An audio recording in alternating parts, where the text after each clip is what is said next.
Hi, I'm Mark. I'm going to try to answer a question. Someone asked, how do you detect tempo of an audio file in Logic? And I've seen a bunch of videos about this, but most of them have a lot of trial and error, and they're trying to match clicks up and things like that and involve beat mapping. So let's see if we can get this done in less than 2 minutes. So first of all, let's drag in an audio file, and let's drag that into Logic. There we go. And Logic defaults to 44120 unless you tell it to do otherwise. So let's listen to this and see if it actually is. 1, 2, 3, 4, 1, 2, 3, 4. Yeah, that definitely doesn't match up with this at all. So let's figure out what it is.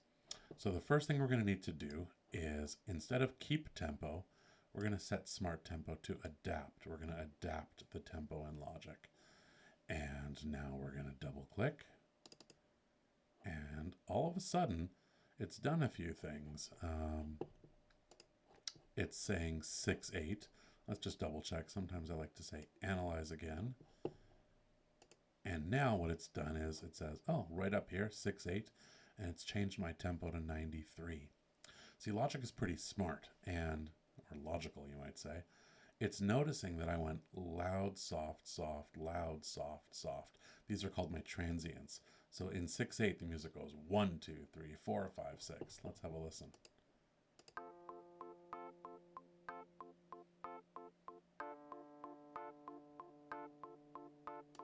So Logic figured out that the tempo is 94 and it's 6/8, and that's great. Um, let's say you wanted a lower number. You can just do this, and now it says that it's 47. If you wanted a faster number, you can double it and it's 188. You can make it 4/4 if you really want.